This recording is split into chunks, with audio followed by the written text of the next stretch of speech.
Presenting the very glamorous singing star, Starship Troopers. Film analysis by Scott Tobias. Originally posted at AVClub.com, on October 6, 2010.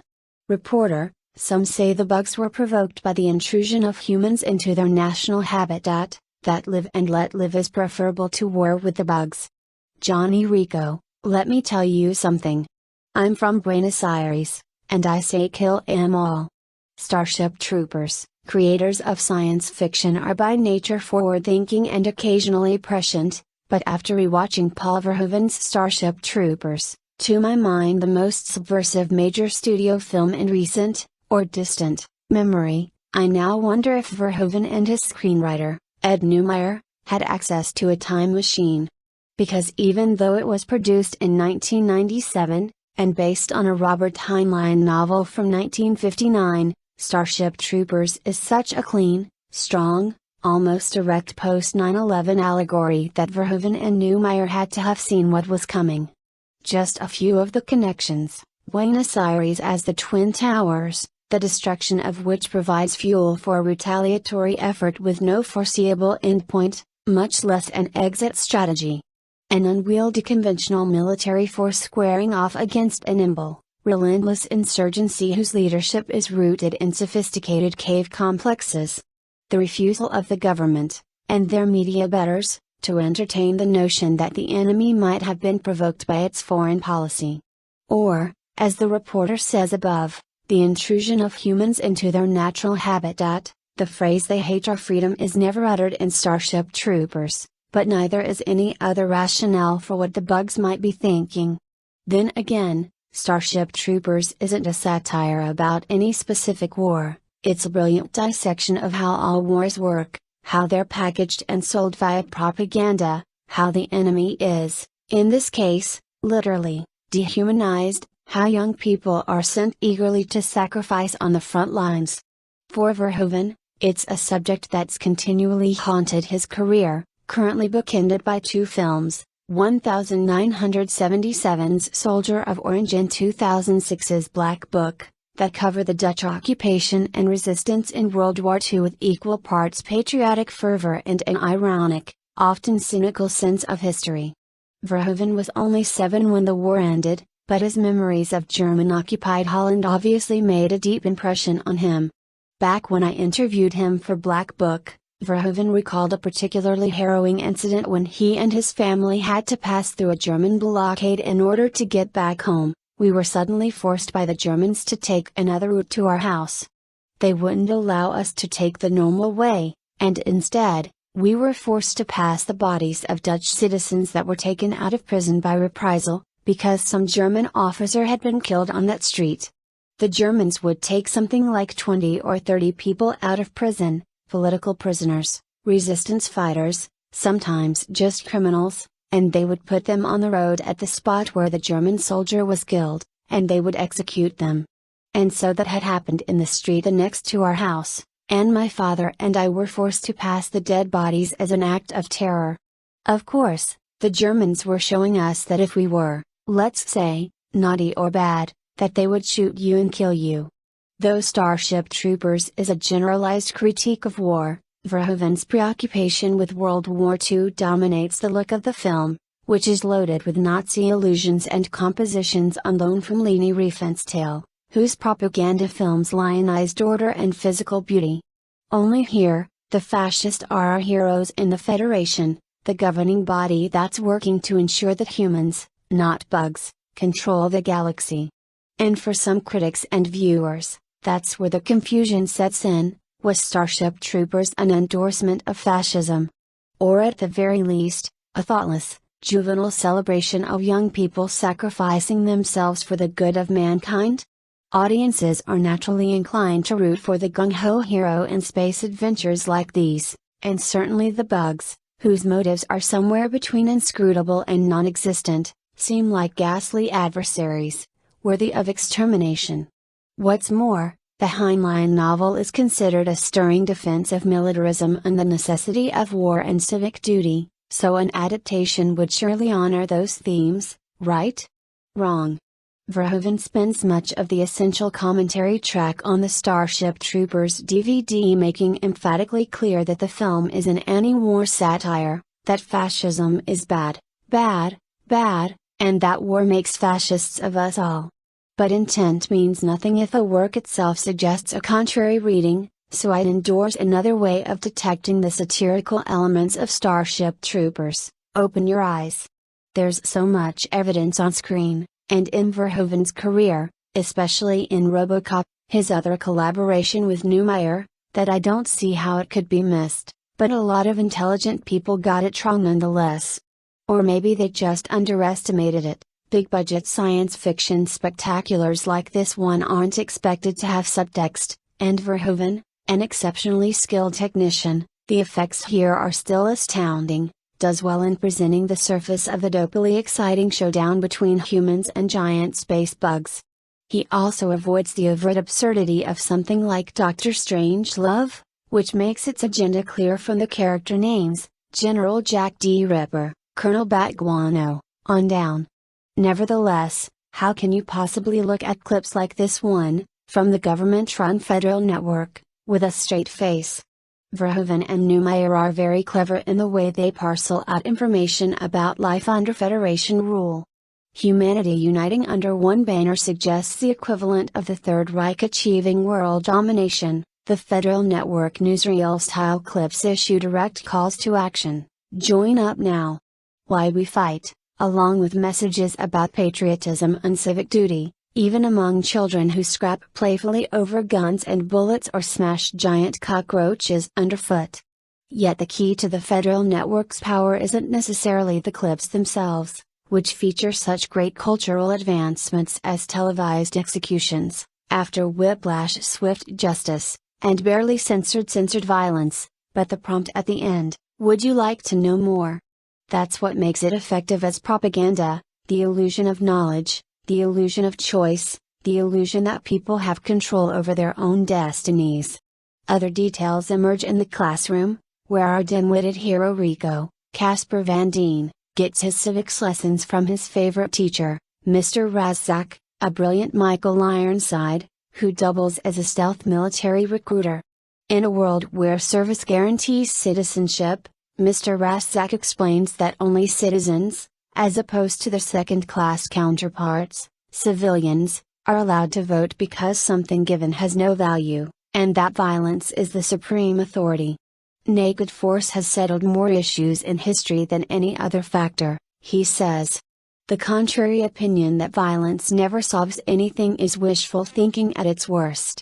For guys like Rico, Carmen, Denise Richards, and their friends, all specimens of Aryan beauty, and in Argentina, of all places, the path from graduation to the recruiting station is really the only viable one. As the maimed veteran stamping their papers cheerfully jests, they're fresh meat for the grinder. In the scheme of Starship Troopers, it's important that the actors be pretty and vacuous, and their characters' romantic dilemmas of the most banal variety imaginable.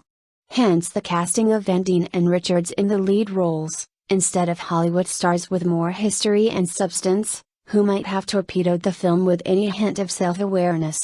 Neil Patrick Harris, as a brainy military intelligence officer who struts around arrogantly in a Gestapo-like trench coat, is the only young cast member who seems in on the joke. It's barely worth talking about the romantic quadrangle that consumes these characters when they aren't fighting off bugs.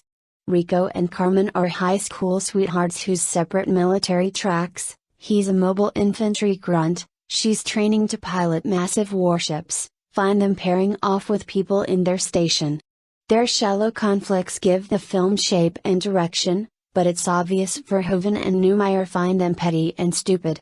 One bizarre example: when Van Dien comes to blows with his romantic rival, Verhoeven mutes this grand melodramatic moment by flooding the soundtrack with the dreamy Mozzie Star single Fade Into You. As much as Starship Troopers concerns itself with satiric speculation over what a fascist society of the future might look like, it's also about the gears of war and how the young and beautiful become fresh meat for the grinder. One of my favorite running jokes in the movie is Rico's meteoric rise through the ranks of mobile infantry, which happens partly because he shows courage and initiative, but mostly because the men above him keep getting killed. "I need a corporal," says Mr. Razzak. "You're it until you're dead, or I find someone better." For the men and women on the ground, the war against the bugs is not only pointless, but never-ending. The biggest battle scene in the film, a showdown at a fortress overwhelmed by the enemy, ends in a retreat, with a lucky handful escaping a horizon filled with infinite waves of arachnids and flies. The bugs are not only more efficient killing machines than humans, but by all appearances, they can reproduce faster, too. When some brave soldiers capture the brain bug at the end, it's a hollow triumph, because it's a senseless war they're biologically and militarily doomed to lose. For the suckers going for citizenship, their greatest hope is to sacrifice a limb or two, and get back home. Otherwise, the best and the brightest can expect the high honor of being ceremonially jettisoned into the vast nothingness of outer space. Even if you don't find Starship Troopers as prescient as I do, the years have been kind to it, if only because it's now removed from the context of whatever expectations people might have had for it at the time. It seems absurd now to write it off as some silly piece of escapism, as its detractors complained, and the amount of detail Verhoeven and Neumeier invest in their cinematic universe keeps cultists like myself coming back to it. The commentary track also ranks among my favorite ever, alongside that of the Limey. Each viewing seems to yield a new revelation, this time, Carmen asking Rico to write her via video message, suggesting an illiterate society, or something else to discuss, like the co-ed showers and military units, an intriguingly progressive sign that the battle of the sexes ended in a draw. I suspect its future is bright. The line between the world of Starship Troopers and Sarah Palin's Twitter feed gets thinner every day.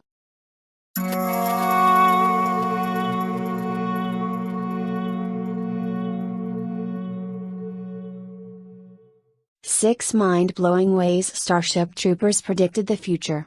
By Andrew Gordon and Harm Nichus. Originally posted on July 10, 2011. We really hope the war ends soon. For one, we want our troops home and safe, as soon as possible. But, as an on-the-side benefit, we'd really like to put an end to those damn war movies that keep coming out.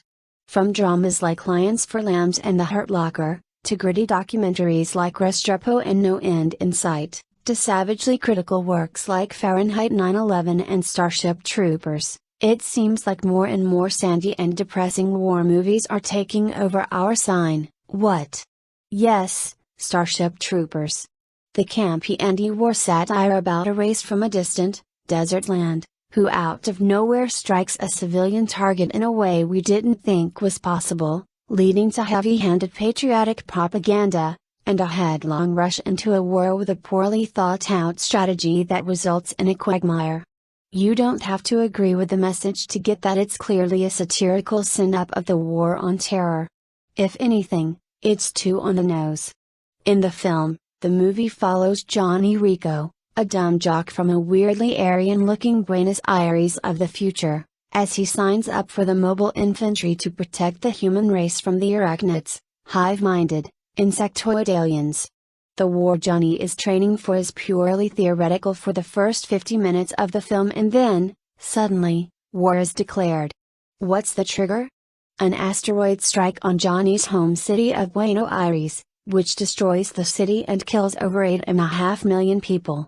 This, for the humans, is an absolute shock to the system. A blow made all the more devastating by the fact that the arachnids don't have a colony within 50,000 light-years of Earth. Clineth to system. You are here. In space terms, that's this much. That they shot an asteroid from halfway across the galaxy and managed to hit, not only another planet, but the planet they actually aimed at, is not just impressive, it's goddamn miraculous. Especially considering that the arachnids don't seem to have much knowledge of math and interstellar travel. Their species spreads to other planets by shooting their spores into space and hoping for the best. In fact, it's so amazing that it's either a plot hole or a surprisingly subtle plot point. There's a theory among Starship Troopers fans that the attack was either a random collision that the government used as an excuse for war, or a deliberate attack by the government on its own people to justify attacking the bugs. Either way, humanity promptly loses its shit and declares war on all bugs everywhere. Well, this seems easy enough. In real life, you can see right away how the plot mimics real events. Before 9/11, the threat of Islamic terror was lingering out there, but wasn't immediate, just like the bugs in the movie. Then there's an attack on a civilian target that comes as just as much a shock to the system, as it demonstrated a capability no one thought the terrorists had. The US promptly lost its shit and declared war on the very notion of terrorism, entering into an armed conflict against an abstract concept like only America can. And after we beat terrorism, we're gonna beat drugs. Then we're going to take on sadness. There are some crucial differences between the movie and real life. For one thing, in wartime here on real Earth, Denise Richards is probably the last person we'd call for support, assuming the war was not being fought by boners. We need at least 6 more boners to the front line. Richards, get out there. Also, 9/11 was obviously not some random coincidence or inside job.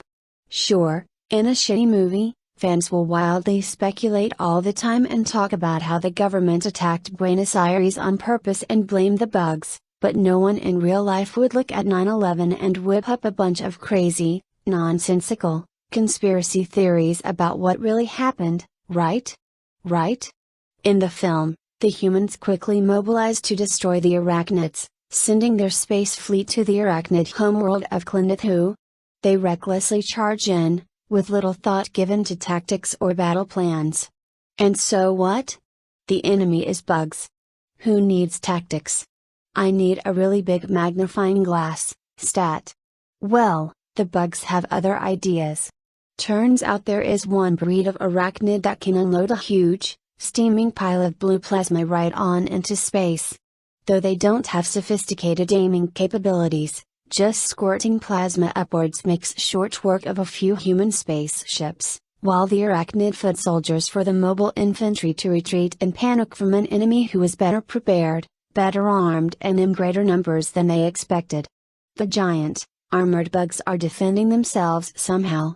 But this movie is crazy. It was directed by the guy who directed Showgirls. No real military would be as misinformed and unprepared as the military in a movie about fighting massive, shrieking bug monsters, right? In real life, Operation Anaconda was the first major engagement of the War on Terror. The idea was to attack a force of around 200 Al-Qaeda soldiers in the Shaykhot Valley from the west, causing them to flee into the waiting arms of more U.S. soldiers in the east, in what's known as a hammer and anvil strategy. Just one problem, Al-Qaeda did not flee, but stood their ground.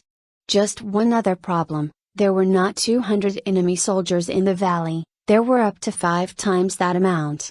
Just one further other problem, the U.S. military planners had assumed the enemy were armed with machine guns, they actually had mortars, rifles and rockets, and the planners assumed that Al-Qaeda were in the valley. They were in caves in the mountains surrounding the valley, and a convoy broke off from the main TF Hammer force to reach an observation point they'd been assigned to. And an AC-130, which was supposed to be providing firing and recon support during the battle, thought they were an Al-Qaeda convoy and attacked them. This friendly fire battle resulted in the first casualty of the operation. The rest of TF Hammer came under heavy mortar fire from the prepared and entrenched Al-Qaeda, and their air support turned out to consist of 6 bombs, and their attack didn't actually make it into the valley, meaning that TF Anvil, arriving via helicopter, did not close the trap as had been intended, but instead found a trap closing around them, as they were attacked by an enemy who was better prepared, better armed, in greater numbers, and from a better fortified position than they expected. No word on whether they had massive pincers and exoskeletons. In the film, after being unpleasantly surprised by the arachnids' willingness to fight back and defend their home, the human military and Starship Troopers come up with a new battle plan, Fleet glasses the planet, me mops up. Basically, rather than waiting in and fighting whatever they find, they first bombard the planet with explosives, making it easier for the mobile infantry to take out the survivors. We see one of these aerial bombardments in action, not on the planet they invaded originally, but on a completely different planet called Tango-Rila. The jet fighters fly overhead and drop bombs, the bugs scream in terror and try to run away, but get blown to pieces in their thousands. Space travel has obviously not yet equipped them with super nukes.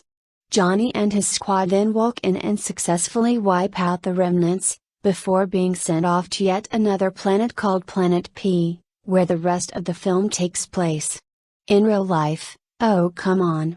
You already know the real-life version of this, it's part of America's national language by now. Basically, after being unpleasantly surprised by the enemy's willingness to fight back in Afghanistan, the American military came up with a new battle plan for their invasion of Iraq: shock and awe. Essentially, they bombarded Baghdad with explosives, with the intention of demoralizing Saddam Hussein's military out of actually fighting. In both cases, that's a disastrous first engagement as a result of underestimating the enemy, and an attempt to compensate next time around with heavy aerial bombardment. Also, here are those planets the military attacked in Troopers. Tango-Rila. Planet P. Now, here's where we have to make something completely clear: the whole point of Starship Troopers is that the humans may not be the good guys. Earth's government has clearly been taken over by fascism, and the propaganda is clearly meant to be a satirical mockery of wartime culture in the same way that Verhoeven's RoboCop was meant to be a mockery of the greed and violence of the Reagan 80s. When we say that Verhoeven accidentally made a War on Terror parody with Starship Troopers, we're not saying that post 9/11 America was just as bad as the Nazi uniform-wearing protagonists of that movie. It'd be like saying the Reagan administration literally turned us all into murderous psychopaths and cyborgs. So in the film, events are broken up by propaganda newsreels which give an insight into the human society depicted in Starship Troopers, and which drop several heavy hints that these aren't actually the good guys that we're rooting for here. One of these hints comes in the form of casual prisoner abuse. Check it out at 050, yeah, that's Doogie Howser showing you how to wound and properly kill an arachnid soldier. An enemy combatant that they have captured, and keep in a cage, and mutilate and execute live on camera. Then, look at what they do to this brain bug they catch at the end. After tireless research, our top scientists have discovered that the bugs hate this. That thing outwitted the humans earlier in the movie. It's capable of planning and reasoning. It even has a face. That or it walks everywhere backwards. And there they are, shoving huge sharp things into its mouth? And broadcasting the footage with evident glee. It's only shown briefly, but these scenes of bug torture are there to tweak the audience. We're supposed to feel a twinge there, even though this is the enemy. The good guys are still torturing their captives, without a second thought. In real life, remember the Abu Ghraib scandal? Sure you do, that was when those photos surfaced of American soldiers torturing Iraqi prisoners pretty horribly. It was a dark time for us, and the photos are pretty grim, so rather than show them here, we will instead show you these spoofs from the sitcom Arrested Development. Of course, unlike the folks in Starship Troopers, we, the public, were horrified by this, because we're real people, and have never been and will never be directed by Paul Verhoeven to do anything. This is where our assertion that Paul Verhoeven is a time traveler starts to look pretty good. If you were doing a movie about war in general, or doing a satire of any previous war, why would you include a bit about how the supposed good guys treat their prisoners at all? There's so much more prominent stuff you can cover. But if you're satirizing the war on terror, you'd need to bring up the prisoner thing at some point. Which is weird because, again, we're talking about a movie that came out 4 years before the war on terror and one which was directed by the guy who made Showgirls. By the way, it's a minor point, but as we said, the whole latter part of Starship Troopers revolves around the humans trying to locate and capture the elusive brain bug. it became a major objective for the whole war effort. And they eventually do find it, hiding in a cave. A hole, you might say. With a bunch of critters that look like spiders. A spider hole? In the film, the universe of Starship Troopers is saturated with propaganda, mainly dispensed by the newsreels, of which there are 6 in the movie: here, here, here, here, here, and here. All of Verhoeven's most insultingly heavy-handed satire happens in these newsreels. They're all aggressively patriotic, so patriotic that it almost borders on strongly encouraged racism. The only good bug is a dead bug, actual line from movie. In real life, of course, we don't have a fascist government, and if the American government did release cheerleading newsreels, people would just point and laugh. No, in the real world, effective propaganda has to come from someplace other than the government.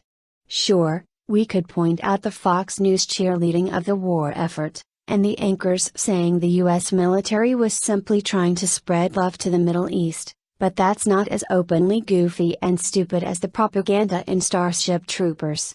No, to find that, we have to go to the world of country music. Or, to quote Charlie Daniels, this ain't no rag, it's a flag, and we don't wear it on our heads. Enjoy. Or, we could go with the even less subtle Toby Keith tune, courtesy of the Red, White and Blue. Sample lyrics, and the eagle will fly and it's gonna be hell, when you hear Mother Freedom start ringing her bell. And it'll feel like the whole wide world is raining down on you. Ah, brought to you, courtesy of the Red, White and Blue. Oh, justice will be served and the battle will rage, this big dog will fight when you rattle his cage. And you'll be sorry that you messed with the US of A. 'Cause we'll put a boot in your ass, it's the American way. Now compare those videos to the newsreels from Starship Troopers. Holy shit, they make the fictional propaganda look even-handed and intelligent. My only regret is that I could not fit more flags on my stage. In the film does not end with the end of the war. It doesn't end with a peace treaty, or the bugs surrendering. No, the film ends with Neil Patrick Harris explaining to the main character that, now that they have a brain bug, they'll soon be able to understand how the arachnids think, and confidently predicting that this is the turning point of the war. This is followed by a final recruitment ad that ends the movie.